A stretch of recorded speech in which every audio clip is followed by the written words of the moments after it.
We'll wave at you again in a little bit.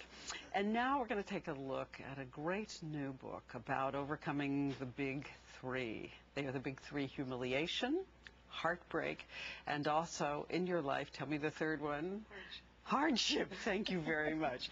When you do that and you live to see the other side, how did others do it? Let me begin by letting you meet a couple of the women who appear in this new book called Note to Self. Actress Kathy Najimy with a note to self about self-worth. Hi. We first knew her as the happy nun in Sister Act. I've always been upbeat. In her family, she was also the happy one. But on the day she announced what she wanted to do when she grew up, they laughed. I said, I want to be an actress. Then they all almost choked and rolled their eyes, suppressing some laughter. On that day, I realized that in order for me to be successful at anything, who I was needed to surpass how I looked. And what became valuable to other people was no longer how I looked. The note to self story of actress Melinda McGraw, painfully different. Isn't this a pleasant surprise? Hello. She's so memorable on the popular Mad Men TV series, but her story is a wrenching account of a baby delivered prematurely. I know this is somehow my fault, though everyone keeps saying it's a fluke. My body's broken and I couldn't keep her safe. I have failed her. So sorry I couldn't hold you in. I know your body's not ready to be here. If you can't stay, if you need to go, we will understand. Please, baby, please stay. I need you to stay with me. Finally, I'm touching her again. She feels like she's a solid 10 pounds. She's in there. Her soul isn't somewhere looking down, deciding if this body is a good enough vessel to enter. That was me doing all that. Her soul is in that impossibly little tiny baby body. She is committed. She is here. She is fighting. The moment I held my baby is the moment I grew up. In this moment, it was turning away from myself, truly turning to her. You don't have to bury, the sadness you've been through, your pain. You integrate it. You say, you add to yourself. You say, I'm bigger now.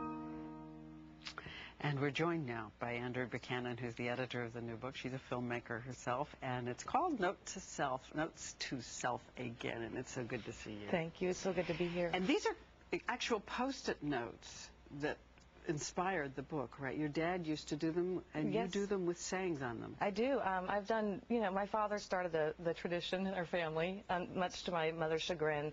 But it was everywhere, all over the table, all over and I started it too, just paraphrasing famous quotes and, snippets of phone conversations. And now you write in the book, they're like oxygen to you. They keep you going during the day? They do. It just, when you've gone through a difficult time and you can extract something from it, a one-liner, to remind you of what that time was and how you got through it, and sort of the lesson, the kind of takeaway from it. And they're everywhere around me. They really are. They help me and sustain. And, in times where things are good, you look back and go, wow, I went through that and here I am. So it's been great for me. There is so much of that all through the book with all the people who've written. Let me just pick out a couple here. Okay. Sheryl Crow writes. Yes. What does she write? You mean her note, or what does she write about? Her note and her life. Well, her life is remarkable, and she had a career, at the beginning of her career, some things went down, and people weren't really giving her, I would say, they weren't trusting that she was doing what she said she was doing, accusing her of not actually showing up for work, which is to her like, you just don't do that, because she is the professional. And I can't remember what her note to self is right now. It is at the end of the chapter, and it says... I will get the end of the chapter good. right here from Sheryl Crow. But she talks so much, again, too, about learning, be true to your voice and always demand to be That's heard, right. is what she says. Yeah. Mm-hmm.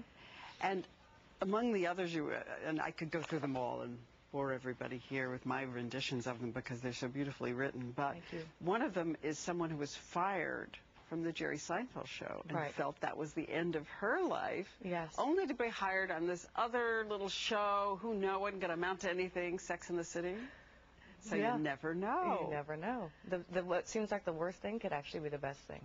Absolutely. So there is a big note to self from you in here too.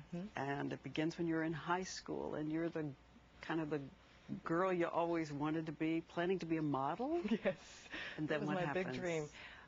Well, I went away for my senior year, and junior year ended, went away for my senior, the break before senior year, and I mysteriously packed on like 40 pounds, and my eyes bugged out of my head, and I had a goiter in my neck, and I didn't know it was wrong. And I kind of came back to school with this sort of re-identification, to say the least. And it was a shocking time for me, I think, and hard to understand what was going on at the time. But in retrospect, I look back and realize that, losing. My note for me was losing my crown. Losing your crown can be the luckiest day of your life, because it did change my life. It changed my life drastically. But yeah, it was a Graves' disease is what it was. They found out Graves' disease, which is a form of thyroid disease, which, it can change everything about your body, your metabolism, the way you think. It causes depression. And to go through that at 16, 17 years old was quite traumatic. Yes, but you let go of one crown and found another I in sure the did. books you write and the films you do. Thank Well, again, it is a book that is just filled with ways to hang on and learn and laugh when trouble strikes. Yeah. It's called Notes to Self. You can read an excerpt at abcnews.com. It's Andrea Buchanan. It's very nice to Thank see you, you. Diane, so much. And to So have good you to here. see you. Thank you. Coming up next, Zach Braff from Scrubs.